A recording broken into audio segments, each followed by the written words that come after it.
Sunday suspense, শুধুমাত্র মির্চিতে। Sunday suspense ক্লাসিক্সে আজ শুনবেন লীলা মজুমদারের লেখা দুটি গল্প, আহিরি টোলার বাড়ি এবং পেনেটিতে। শুরু হচ্ছে প্রথম গল্প, আহিরি টোলার বাড়ি। সানডে সাসপেন্সে এই গল্পটি প্রথম সম্প্রচারিত হয় 14 জুন 2015 সালে। বাংলা সাহিত্যের রোমাঞ্চকর কিছু গল্প দিয়ে সাজানো আমাদের এই বিশেষ নিবেদন সানডে সাসপেন্স। আজ আপনার জন্য লীলা মজুমদারের লেখা ছোট গল্প আহিরি টোলার বাড়ি। লীলা মজুমদারের জন্ম 26শে ফেব্রুয়ারি 1908 সালে কলকাতায়, জ্যাঠামশাই উপেন্দ্র কিশোর রায়চৌধুরীর বাড়িতে। শিলং পাহাড়ে শৈশব কাটানোর পর 1920 সালে তিনি কলকাতায় ফিরে আসেন। তিনি বরাবর মেধাবী ছাত্রী ছিলেন এবং বিএ ও এমএ পরীক্ষায় প্রথম শ্রেণীতে প্রথম স্থান অধিকার করেন। সাহিত্য চর্চার পাশাপাশি কিছুদিন বেতার প্রযোজনাও করেন তিনি। তাঁর লেখা উপন্যাসের মধ্যে উল্লেখযোগ্য প্রদীপিসির বর্মী বাক্স, হলদে পাখির পালক, বক বদ পালা। এছাড়াও তিনি সন্দেশ পত্রিকার যুগ্ম সম্পাদক ছিলেন বেশ কিছুদিন। রবীন্দ্র পুরস্কার, আনন্দ পুরস্কার, লীলা পুরস্কার, ভারতীয় শিশু সাহিত্য পুরস্কার ইত্যাদি নানা পুরস্কারে সম্মানিত হন তিনি। শুরু হচ্ছে আহিরি টোলার বাড়ি।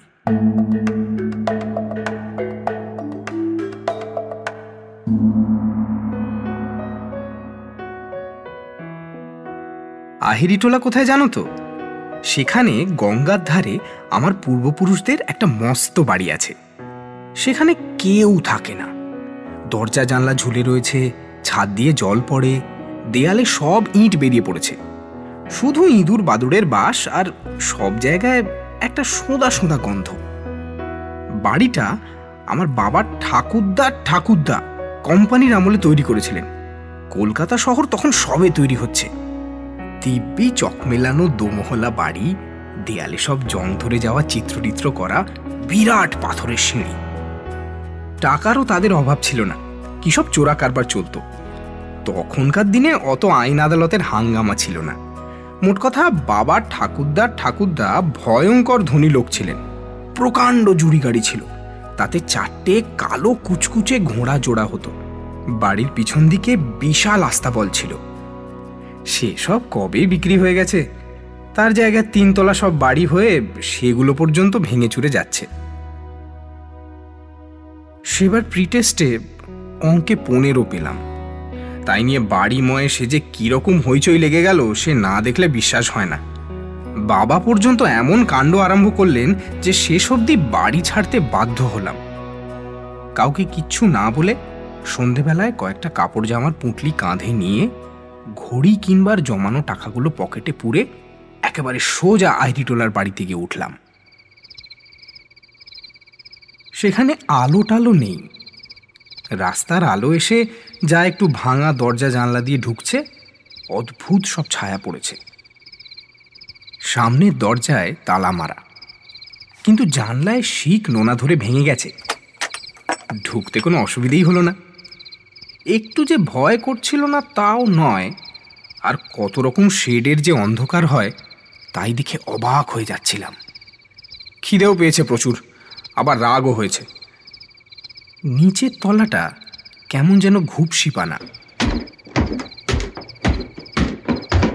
পুঁটলি বগলে ধুলো মাখা সিঁড়ি দিয়ে দুমদুম করে উপরতলায় উঠে যাচ্ছি।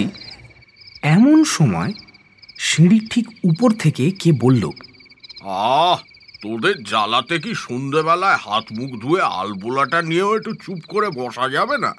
সারাদিন ধরে শুধু দাও দাও দাও দাও, এটা নেই ওটা নেই, এটা চাই ওটা চাই, এবার একটু শান্তি দে। ভুর ভুর করে নাকে একটা ধূপ ধুনোর সঙ্গে গোলাপ জল আর ভালো তামাকের গন্ধ এলো। চেয়ে দেখি তারার আলোতে সিঁড়ির ওপর একজন বুড়ো লোক দাঁড়িয়ে রয়েছেন।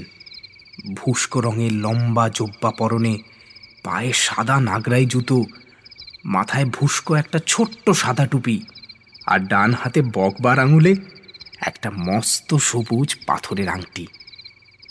যেমন সিঁড়ির উপরের ধাপে এসে উঠেছি, আশ্চর্য হয়ে বললেন, তোকে তো আগে দেখিনি, তুই এখানে কেন এসেছিস? কি চাস? খিদে পেটটা খালি খালি লাগছিল। বললাম, কেন আসবো না? এটা আমার বাবার ঠাকুরদাদার বাড়ি। হ্যাঁ। ভীষণ চমকিয়ে গিয়ে লোকটা কাছে এসে আমার কাঁধে একটা হাত রেখে জিজ্ঞাসা করলেন, তোমার বাবার নাম কি? তোমার ঠাকুরদার নাম কি? নাম শুনে খানিকক্ষণ চুপ করে রইলেন। কোথাও জনমানুষ নেই, চারিদিকে অন্ধকার। রেলিংয়ের কাছে গিয়ে বুড়ো হাঁক দিলেন, পরদেশি আমিন, বলি কাজের সময় গেলি কোথায়? আলো দিবি না? নিচের তলার অন্ধকার থেকে অস্পষ্ট একটা সাড়া এলো, যাই বাবু, আসতেছি।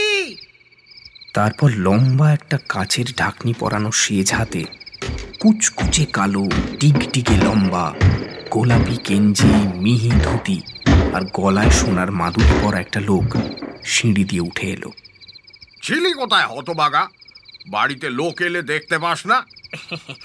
একে কর্তা, বারবারি তলায় হাফ আঁকড়াইটা একবার দেখে এলুম। আমার দিকে ফিরে বলল, যাবে না খোকা বাবু হাফ আঁকড়াইতে? কেমন সব সঙ্গ বেনিয়েছে, গান বাজনা হতেছে। বুড়ো বললে, চুপ, ওসব ছেলে মানুষের জায়গা নয়। এসো দাদা, তুমি আমার সঙ্গে এসো। সামনের ঘরে গেলাম।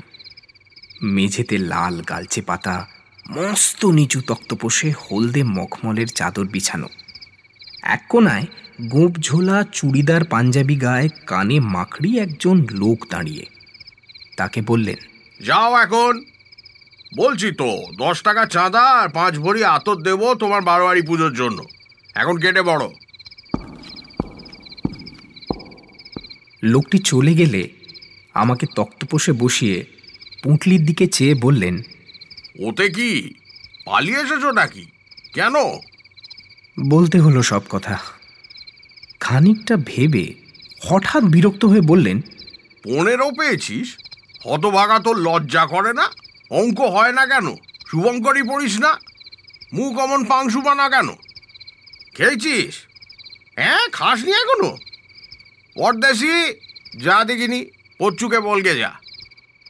পরদেশি চলে গেলে বললেন, আমার কখনো একটা অঙ্ক কষতেও ভুল হতো না, আর তুই বেটা একেবারে 15 পেলি।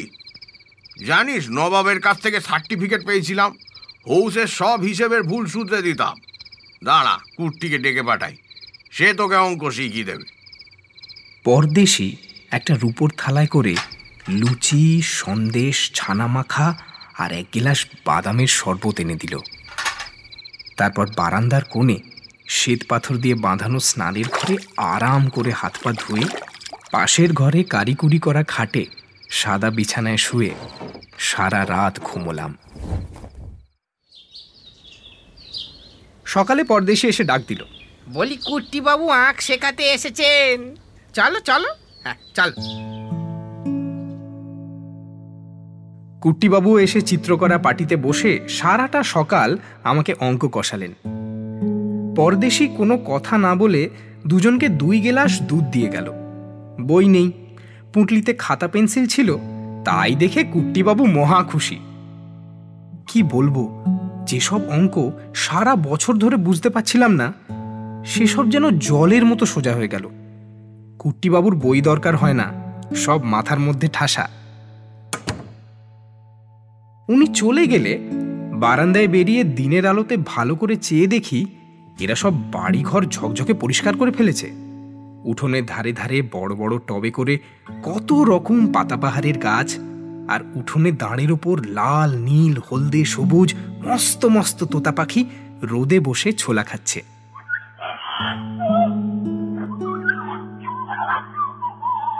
দেয়ালে ঠেস দিয়ে পরদেশি মুচকি মুচকি হাসছে। কাকে খুঁজছো খোকা বাবু? বুড়ো লোকটির খোঁজ করলাম। কি নাম তার? পরদেশি, বড্ড ভালো লোক। পিছন থেকে তিনি নিজে বললেন, আমার নাম শিবেন্দ্র নারায়ণ, লোকে শিবু বাবু বলে ডাকে। তুমি নাকি ভালো করে অঙ্ক কষেছো, কুট্টি বলছিল। এই নাও তার পুরস্কার। আমার হাতে একটা মস্ত সোনার মোহর গুঁজে দিলেন। ও কি পরদেশি?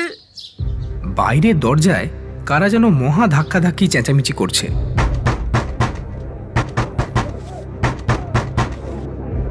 টংরা নয় তো পরদেশি? আমি বললাম, এই রে, তবে নিশ্চয়ই বাবা এসেছেন আমাকে খুঁজতে। ছুট্টে নিচে গিয়ে দরজা খুলে দিলাম। মা, বাবা, বড় কাকা আর পিসেমশাই এসেছেন। ইস, কি সাংঘাতিক ছেলে বাবু তুমি! এই খালি বাড়িতে অন্ধকারে কালি ঝুলের মধ্যে খাওয়া নেই দাওয়া নেই দিব্যি রাত কাটিয়ে দিলে, বলিহারে তোমাকে। অবাক হয়ে তাকিয়ে দেখি এক মুহূর্তের মধ্যে পরিষ্কার তকতকে উঠোন, তোতা পাখির শাড়ি, পাতাবাহারের গাছ সব উড়ে গেছে। পাগলের মতো দৌড়ে উপরে উঠলাম। খালি ঘর খাঁ খাঁ করছে। ভাঙা স্নানের ঘরে শ্বেত পাথরের সব টালি খুলে পড়ে আছে। পরদেশি, ও পরদেশি, শিবুবাবু, কোথায় তোমরা? পরদেশি! বাবা আমাকে খপ করে ধরে ফেললেন।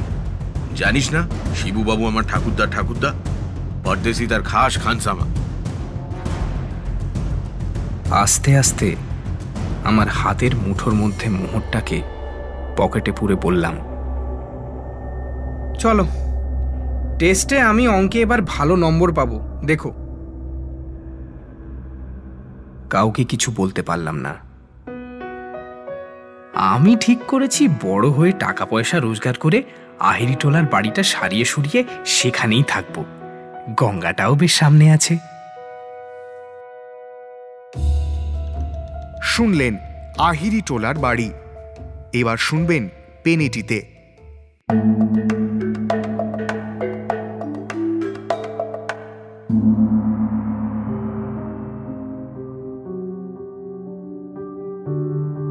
পেনেটিতে একেবারে গঙ্গার ধারে আমার বড় মামা একটা বাড়ি কিনে বসলেন।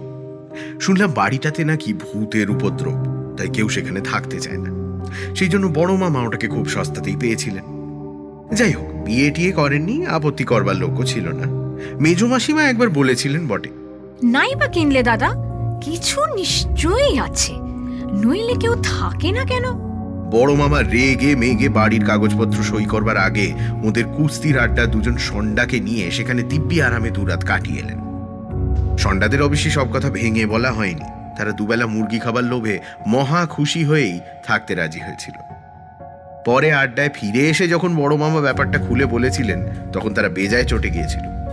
যদি কিছু হতো দাদা, গায়ের জোর দিয়ে তো ওনাদের সঙ্গে পেরে ওঠা যেত না। 2 মাস পরে বড় মামা সেখানে রেগুলার বসবাস শুরু করলেন।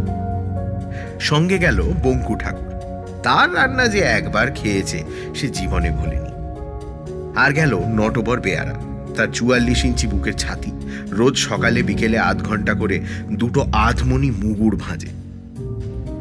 আর ঝগড়ু জমাদার, সে 4-5 বার জেল খেটে এসেছে গুন্ডামি টুন্ডামির জন্য। এরা কেউ শুধু ভূত কেন, ভগবানেও বিশ্বাস করে না। আমরা বরানগরে ছিলাম, আমি ক্লাস 9-এ পড়ছি। এমন সময় বাবা পাটনা বদলি হয়ে গেলেন, আর আমার স্কুল নিয়েই হলো মহা মুশকিল। বড় মামা তাই শুনে বললেন, কোচ পরোয়া নেই, আমার কাছে পাঠিয়ে দাও, এমন কিছু দূরত্ব পড়বে না।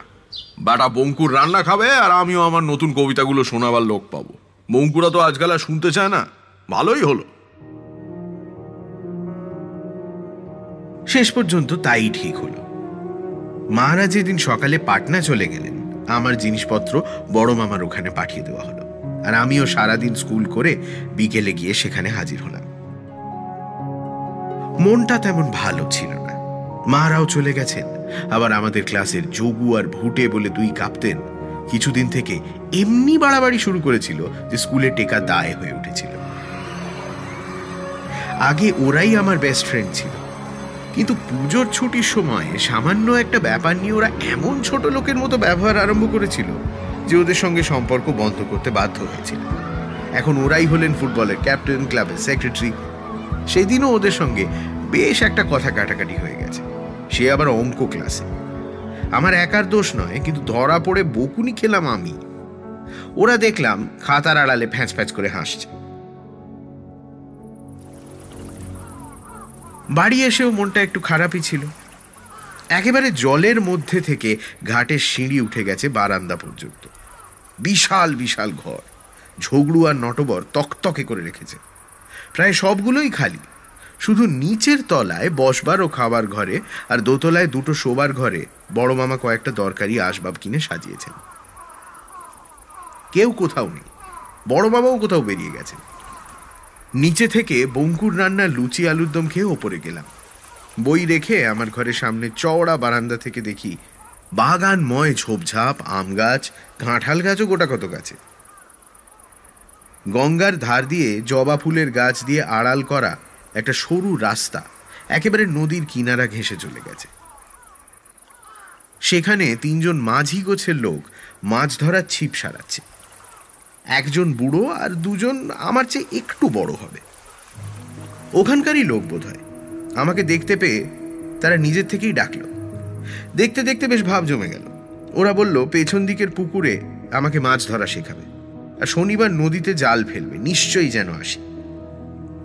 বুড়োর নাম শিবু, ছেলে দুটো ওর ভাইপো, সিজি আর গুজি। বেশ লোকগুলো, বাড়ির মধ্যে আসতো টাসতো না, চাকরদের এড়িয়ে চলত। কিন্তু আমার সঙ্গে খুব দরম মহরম হয়ে গেল।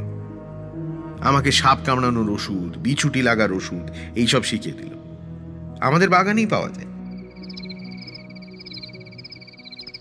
মামা মাঝে মাঝে খুব রাত করে বাড়ি ফিরত, আর দোতলায় একা একা আমি তো ভয়ে কাঠ হয়ে শুয়ে থাকতাম।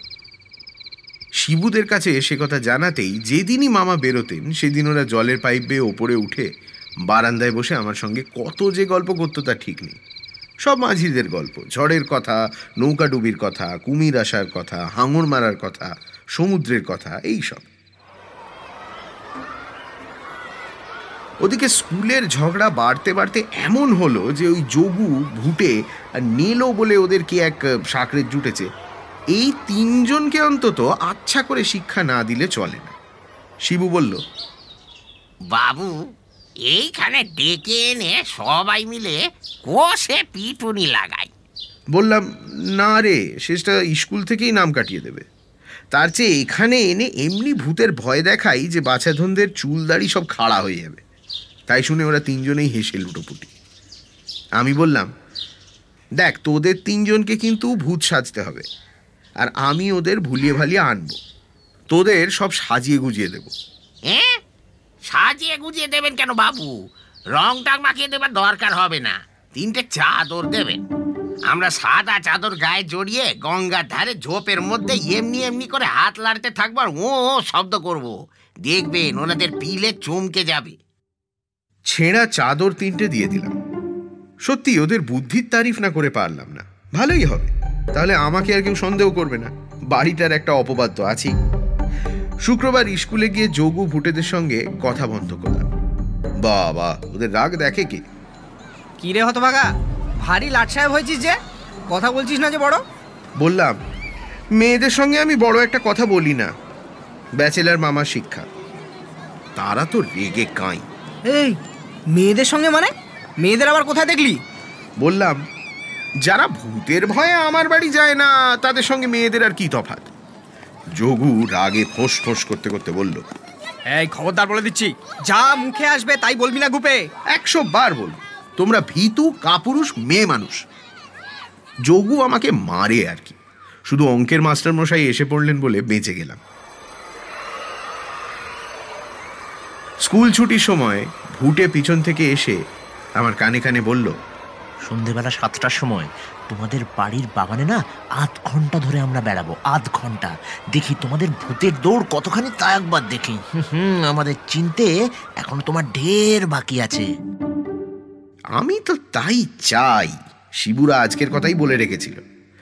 বাড়ি গিয়ে খেয়ে দিয়ে একটু এদিক ওদিক ঘুরলাম, ওদের দেখতে পেলাম না। একটু নার্ভাস লাগছিল, যদি ভুলে যায়। নদীর ধারে একটা ঝোপের পেছন থেকে গুজি ডেকে বলল, বাবু সব ঠিক আছে আমাদের। প্রায় সঙ্গে সঙ্গেই যোগু, ভুটে, নেলো 3 ক্যাপ্টেন এসে হাজির। বড় মামা বেরোচ্ছিলেন, ওদের দেখে আমাকে বললেন, বন্ধুদের কেষ্টনগরে মিষ্টি টিষ্টি দিস, সব একা একা খেয়ে ফেলিস না যেন। কথাটা যেন না বললেই হতো না, ওরা তো হেসেই গড়াগড়ি, যেন ভারী রসিকতা হলো। বড় মামা গেলে খাওয়া দাওয়া সেরে বাগানে গেলাম। এক্ষুনি বাছারা টের পাবেন। চারিদিকে অন্ধকার হয়ে এসেছে। একটু একটু করে চাঁদের আলোতে সব যেন কিরকম ছায়া ছায়া দেখাচ্ছে। আমার গা ছমছম করছে। গল্প করতে করতে ওদের গঙ্গার ধারের সেই সরু রাস্তাটায় নিয়ে গেলাম। বাড়ি থেকে এই জায়গাটা আড়াল করা। পথের বাঁক ঘুরতেই আমার শুদ্ধ গায়ে কাঁটা দিল। ঝোপের পাশে 3টে সাদা মূর্তি, মাথা মুখ হাত সব ঢাকা। আমার হাত তুলে তুলে যেন ডাকছে, অদ্ভুত একটা শব্দ।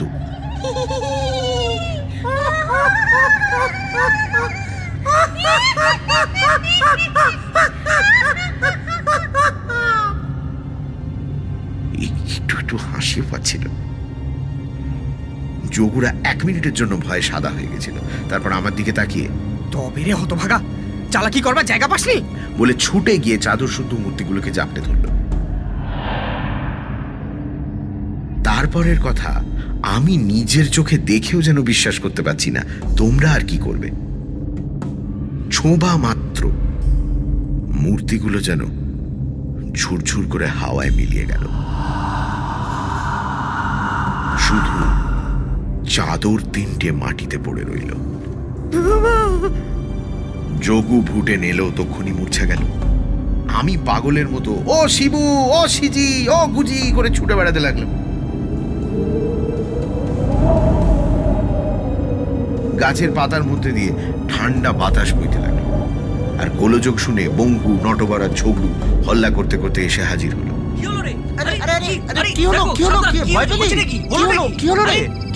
ওরা যোগুদের তুলে ঘরে নিয়ে গেল। চোখে মুখে জল দিল। আমার গায়ে মাথায়ও মিছি মিছি 1 বালতি জল ঢাললো। মামাকেও পাড়া থেকে ডেকে আনা হলো। এসেই আমাকে কি বকুনি। বল লক্ষ্মী ছাড়া চাদর নিয়ে গিয়েছিলি কেন? যত বলি শিবু সিজি গুজির কথা, কেউ বিশ্বাস করে না। তারা আবার কি? এতদিন আছি, কেউ তাদের কোনোদিন দেখেনি শোনেনি, এ আবার কি কথা? আন তাহলে তাদের খুঁজে জানি আয়। কিন্তু তাদের কি আর কখনো খুঁজে পাওয়া যায়? তারা তো আমার চোখের সামনে ঝুরঝুর করে কর্পূরের মতো উপে গেছে।